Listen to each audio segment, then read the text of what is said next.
আমরা যখন আমাদের দেশের বাড়ির কাছাকাছি এসে পড়েছি লঞ্চ নিয়ে, ঠিক তখনই নষ্ট হয়ে গেল লঞ্চটা। যাত্রীরা চিৎকার চেঁচামেচি করছে, কারণ লঞ্চ ঘাট অনেকটাই দূরে। সবাই বলতে লাগলো, কি হলো, এটা তো দেখছি মহা বিপদ। আমিও ভয় পেয়ে গেলাম।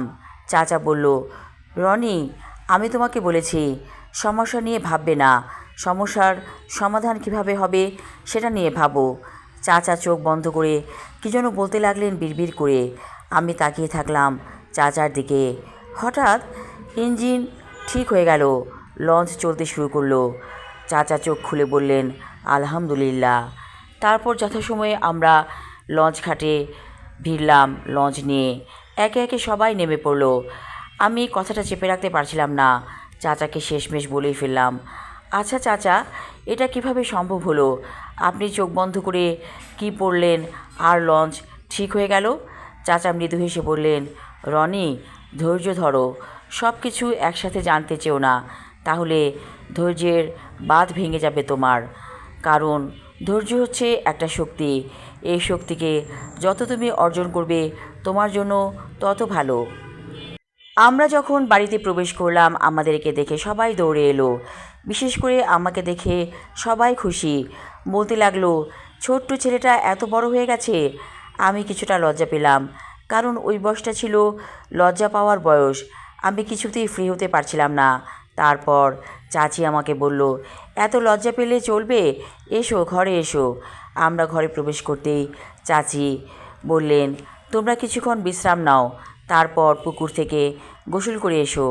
আমি হাঁসের মাংস রান্না করেছি, অনেক ভালো হয়েছে রান্নাটা। আমি দুটো টুকরো খেয়ে দেখেছি। হাঁসের মাংসের কথা শুনে আমার জিভে জল এসে পড়ল রীতিমতো। তারপর চাচাতো ভাইদের সাথে আমি চলে গেলাম পুকুরে গোসল করতে। হাপুস হুপুস করে আমরা গোসল করছি। হঠাৎ কি যেন আমার মধ্যে একটা কাজ করলো, কিছু একটা আমার পায়ে বারবার ঠেকছে। কি সেটা? আমি প্রবল বেগে পাটাকে উঠাতে চাইছি, কিন্তু পারছি না। হঠাৎ করে আমি দেখলাম চাচা পুকুর পাড় থেকে দৃশ্যটা দেখছেন। তিনি ছপাত করে নেমে পড়লেন পুকুরে, তারপর আমাকে সেখান থেকে তুললেন। তারপর আর কিছু মনে নেই আমার। কে আমাকে গা মুছে দিয়েছে, কাপড় বদলে দিয়েছে, আমি কিছুই জানি না।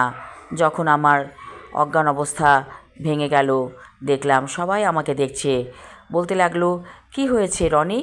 আমি বললাম, কিছু আমার মনে নেই।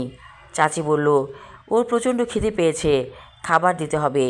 তারপর শেষ বিকেলের দিকে আমি খেতে বসলাম হাঁসের মাংস দিয়ে গরম ধোয়া ওঠা ভাত।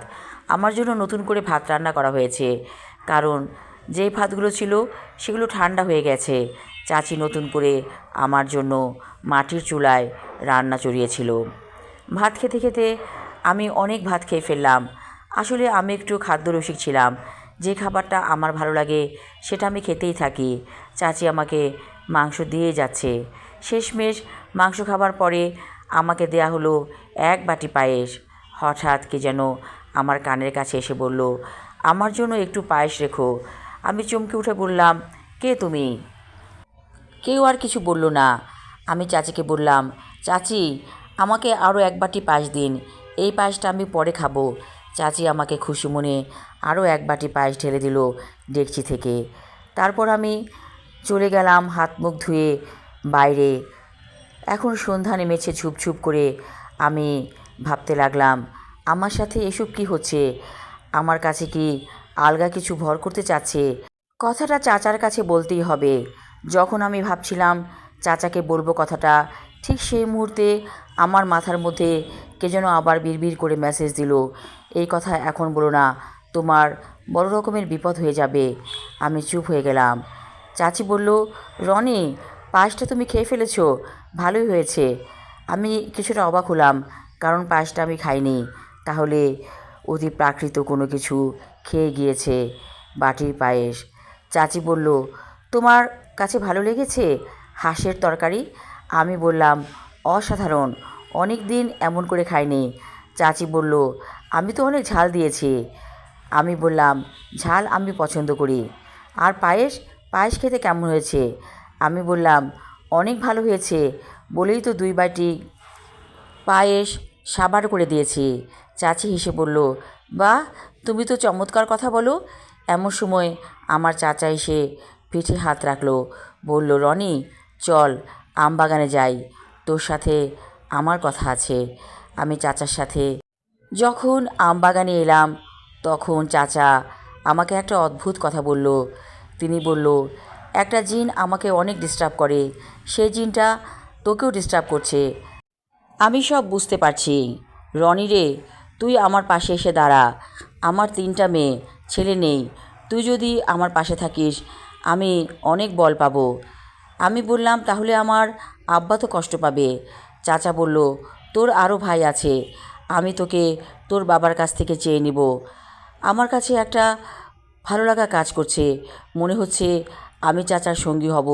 চাচা আমাকে নতুন কোনো রহস্যের সন্ধান দিতে চাইছে, যেই রহস্যটা আমাকে প্রবলভাবে কাছে টানছে। আমি বললাম, চাচা, আমি আপনার সাথে থাকতে চাই। চাচা আমার পিঠে হাত রেখে বলল, আমি জানতাম তুই রাজি হবি। আমি আমার লেখা ছোট গল্প অজানা কথা পর্ব 3 পড়লাম। পরবর্তী অংশ থাকবে আগামী পর্বে। ধন্যবাদ।